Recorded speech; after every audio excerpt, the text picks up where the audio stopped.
আমরা একটা স্লোগান শুনি, আমার নেতা তোমার নেতা বিশ্বনবী মুস্তাফা। এই ধরনের একটা স্লোগান আমি শুনেছি, আপনারা শুনেছেন কিনা জানি না। শুনেছেন? আমার নেতা তোমার নেতা বিশ্বনবী মুস্তাফা। তো নেতা শব্দটা আমরা সাধারণ মানুষের বেলায় ব্যবহার করি। নেতার দুটো দিক আছে, একটা দোষ আর একটা গুণ। কিছুদিন আগে নেতা মহোদয়কে ফুলের মালা উপহার দিয়ে ওনাকে আমন্ত্রণ জানিয়েছেন, সাধুবাদ জানিয়েছেন, মুবারকবাদ জানিয়েছেন। নির্দিষ্ট নেতার সময় যখন শেষ হয়ে গেল তখন আবার ওই নেতার গলায় কি পরা দেওয়া হয়? জুতার মালা আর কি। তার মানে একজন নেতার দোষ আছে, আবার ওনার গুণ আছে। আবার নেতা শব্দটা আমরা পারস্পরিকের মধ্যে ব্যবহার করি। তো যেই নেতা শব্দ সাধারণ মানুষের বেলায় ব্যবহার করা হয়, ওই নেতা শব্দ কি নবীর বেলায় ব্যবহার করা যাবে?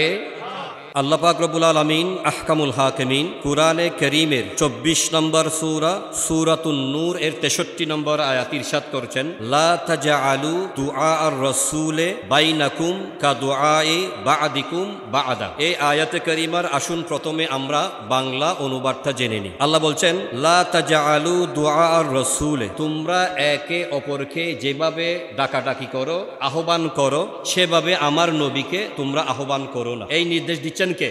আল্লাহ। এটার একটা অর্থ হচ্ছে, আমরা যখন একে অপরকে নাম ধরে ডাকি, অথবা অমুকের বাপ অথবা অমুক সাহেব, মানে মানুষদের মধ্যে একে অপরকে যেভাবে আহ্বান করি সাধারণভাবে, আল্লাহ তাআলা আমাদেরকে নিষেধ করেছেন তোমরা সেভাবে আমার মাহবুব নবীকে তোমরা ডাকিও না। সুবহানাল্লাহ।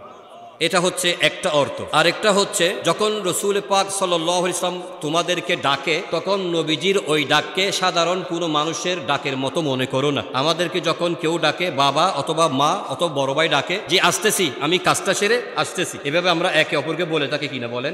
বলে থাকি। এই আয়াতের দ্বিতীয় অর্থ হচ্ছে, তোমরা একে অপরকে ডাকলে যেভাবে বিষয়টাকে খুবই হালকা মনে করো, আমার নবী যখন তোমাদেরকে ডাকবে তখন এই বিষয়টাকে তোমরা হালকা চোখে দেখবে না। ডাকার সাথে সাথেই নবীজির দরবারে লাব্বাইক ইয়া রাসূলুল্লাহ বলে বিনয়ীর সাথে দাঁড়িয়ে যাবে। হাদিসে মুবারাকার মধ্যে এসেছে, ওই অবস্থায় যদি তুমি নামাজরত অবস্থায় থাকো, নামাজ ভেঙে আগে নবীর ডাকে সাড়া দাও। হুজুর, এটা শিরিক হবে না? শরীয়তের ফয়সালা হচ্ছে, নফল নামাজরত অবস্থায় যখন আপনার মা বাবা ডাক দেয়, নফল নামাজরত অবস্থায়, তখন নফল নামাজ ভেঙে মা এবং বাবার ডাকে সাড়া দেওয়া শরীয়ত আপনাকে অনুমতি দিচ্ছে। নফল নামাজরত অবস্থায় কোনো একজন স্ত্রী সালাত আদায় করছেন, ওই অবস্থায় স্ত্রীকে যদি তার স্বামী ডাক দেয়, নফল নামাজ অবস্থায়, ফরজ না, ওয়াজিব না, নফল নামাজ পড়ছেন, ওই অবস্থায় যদি স্বামী ডাক দেয়, সাথে সাথে স্বামীর ডাকে সাড়া দেওয়া, এটা শরীয়তে অনুমতি দিচ্ছে। তাহলে সাধারণ মানুষের বেলায় যদি নামাজের ক্ষেত্রে এই অবস্থা হয়, আর যিনি শরীয়তকে নির্মাণ করেছেন, যিনি শরীয়ত আমাদেরকে উপহার দিয়েছেন, সেই মানবতার নবী যখন তোমাদেরকে ডাকবে, ওই অবস্থায় যখন তোমরা নামাজে থাকো, নামাজ ভেঙে আগে নবীর ডাকে সাড়া দাও। এটা কোথায় আছে? কোরআনে আছে। দলিল কি? কোরআনে কারীমের সূরা নূর 63 নম্বর আয়াতে আল্লাহ এটা বলতেছেন।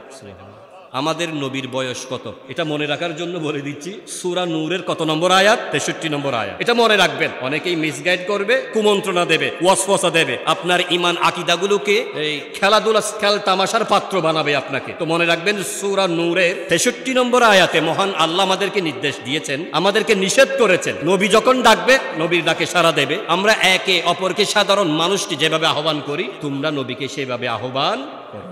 আমরা একটা স্লোগান শুনি, আমার নেতা তোমার নেতা বিশ্বনবী মুস্তাফা। এই ধরনের একটা স্লোগান আমি শুনেছি, আপনারা শুনেছেন কিনা জানি না। শুনেছেন? আমার নেতা তোমার নেতা বিশ্বনবী মুস্তাফা। তো নেতা শব্দটা আমরা সাধারণ মানুষের বেলায় ব্যবহার করি। নেতার দুটো দিক আছে, একটা দোষ আর একটা গুণ। কিছুদিন আগে নেতা মহোদয়কে ফুলের মালা উপহার দিয়ে ওনাকে আমন্ত্রণ জানিয়েছেন, সাধুবাদ জানিয়েছেন, মুবারকবাদ জানিয়েছেন। নির্দিষ্ট নেতার সময় যখন শেষ হয়ে গেল তখন আবার ওই নেতার গলায় কি পরা দেওয়া হয়? জুতার মালা আর কি। তার মানে একজন নেতার দোষ আছে, আবার ওনার গুণ আছে। আবার নেতা শব্দটা আমরা পারস্পরিকের মধ্যে ব্যবহার করি। তো যেই নেতা শব্দ সাধারণ মানুষের বেলায় ব্যবহার করা হয়, ওই নেতা শব্দ কি নবীর বেলায় ব্যবহার করা যাবে?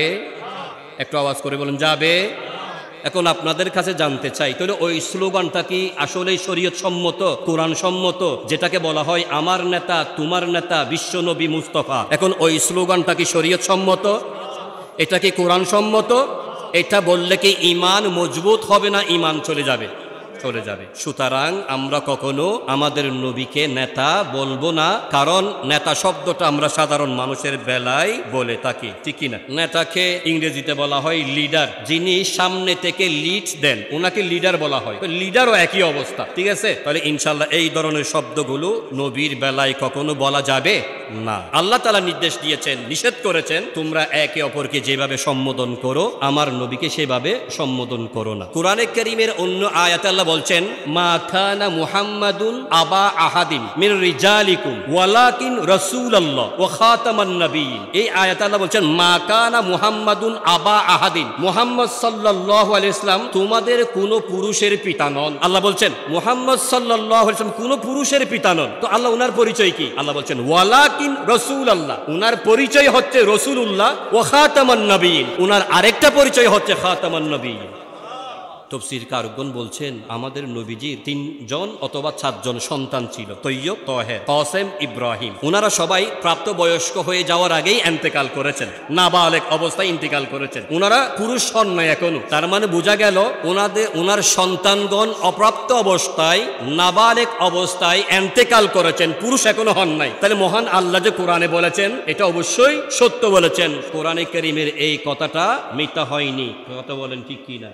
আমরা বুঝছি এটা উনার নবীজি সাল্লাল্লাহু আলাইহি ওয়াসাল্লামের 4 জন পুত্র ছিল, ঠিক। আল্লাহ বলেছেন কোন পুরুষের পিতা নন, উনারা তো পুরুষ হওয়ার আগে ইন্তেকাল করেছেন। সুবহানাল্লাহ। তাহলে আল্লাহ তাআলার কোরআনে কারীমের এই কথাটা সত্য না মিথ্যা? সত্য। তো যেখানে দেখেন রাসূল পাক সাল্লাল্লাহু আলাইহি ওয়াসাল্লামকে বাবা সম্বোধন করাটা মহান আল্লাহ নিষেধ করেছেন। আচ্ছা, আমাদের নবী কি বাবা ছিলেন না পৃথিবীতে? তিনি কারো স্বামী ছিলেন না? তিনি কারো বন্ধু ছিলেন? তিনি ব্যবসায়ী ছিলেন? তিনি কারো চাচাতো ভাই ছিলেন? তিনি কারো ফুফাতো ভাই ছিলেন?